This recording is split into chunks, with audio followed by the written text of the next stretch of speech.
नाम बलदेवजी चंदूजी ठाकुर, पक्ष कांग्रेस, विधानसभा मत विस्तार कलोल, व्यवसाय खेडूत अने धंधार्थी, उमर 55 वर्ष, अभ्यास बीकॉम। राज्यનું પાટનગર અને રાજ્યના રાજકારણનું કેન્દ્ર બિંદુ એટલે ગાંધીનગર, જેની 5 વિધાનસભા બેઠકોમાંથી સૌથી મહત્વની ગણાતી બેઠક એટલે કલોલ વિધાનસભા બેઠક, જેના ધારાસભ્ય પદે હાલ કોંગ્રેસના બળદેવજી ઠાકોર કાર્યરત છે।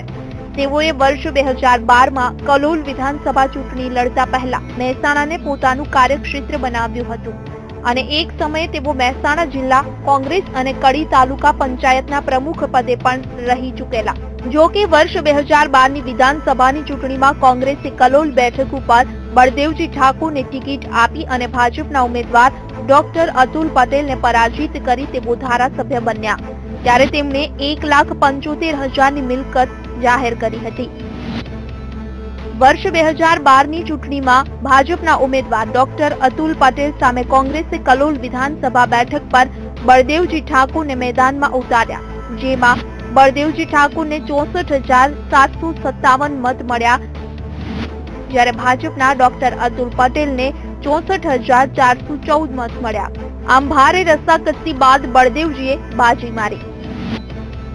તો વર્ષ 2012ની ચૂંટણીમાં બળદેવજી ઠાકોરે કલોલની જનતાને આપેલા ચૂંટણી વચનોની વાત કરીએ તો તેમણે આ વિસ્તારમાં પ્રાથમિક સુવિધા સુધારવી, ગરીબ અને પછાત વર્ગનો વિકાસ કરવો તેમજ નગરપાલિકા અને તાલુકા પંચાયતના કામો સરકાર પાસેથી ઝડપી કરાવી લાવવાના વચનો આપ્યા હતા। ત્યારે પોતાના ચૂંટણી વચનો પર સાંભળીએ ખુદ બળદેવજી ઠાકોરનું શું કહેવું છે।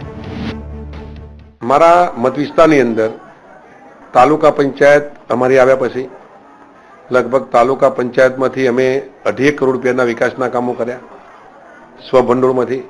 જિલ્લા પંચાયતમાંથી પણ અમને 3 કરોડ રૂપિયા મળવાના છે। આ વર્ષે અમે તાલુકા પંચાયત દ્વારા 3.5 કરોડ રૂપિયા સ્વભંડોળ વાપરવાના છીએ। એ પછી 25 લાખ રૂપિયા સભ્યોના વપરાવાના છે। આ વર્ષે 4 કરોડ રૂપિયા કલોલ તાલુકાના ગામડાઓની અંદર તાલુકા પંચાયત દ્વારા વિકાસના કામોમાં વપરાવાના છે। તો આ તરફ ધારાસભ્ય બળદેવજી ઠાકોરની કામગીરી વિશે રાજકીય પ્રતિસ્પર્ધીઓનું શું કહેવું છે તે પણ સાંભળીએ।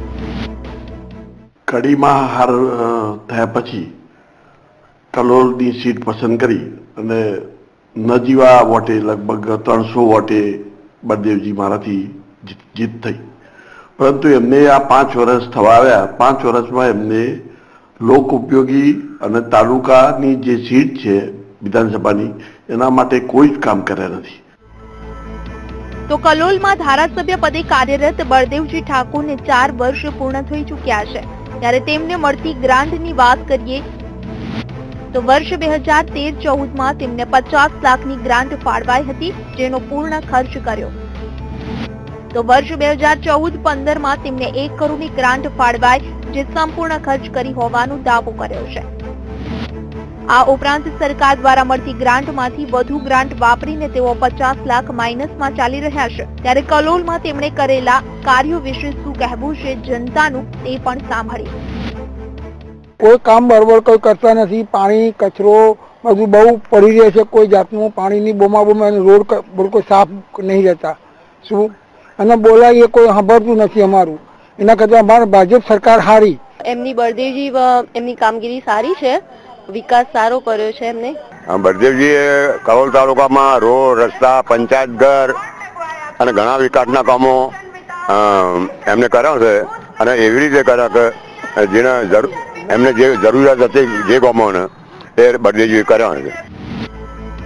તો એક તરફ કલોલની જનતા બળદેવજી ઠાકોરના કાર્યોની સરાહના કરે છે, તો કેટલાક લોકોની નજરે તેમની કામગીરી અસરકારક ન રહી હોવાનો પણ સૂર સંભળાય છે, જેના માટે તેમને 10માંથી 8 માર્ક આપી તેમનું મૂલ્યાંકન કરે છે। કલોલ બેઠક ઉપર કોંગ્રેસનો પંજો છે અને રાજ્ય અને કેન્દ્રમાં ભાજપનું શાસન છે। ત્યારે આગામી ચૂંટણીમાં આ બેઠક પર પંજો જળવાઈ રહે છે કે કેમ તે તો આવનારો સમય જ કહેશે। ગાંધીનગરથી હિતલ પારેખ અને અમદાવાદથી રાજ પરમાર, VTV ન્યૂઝ।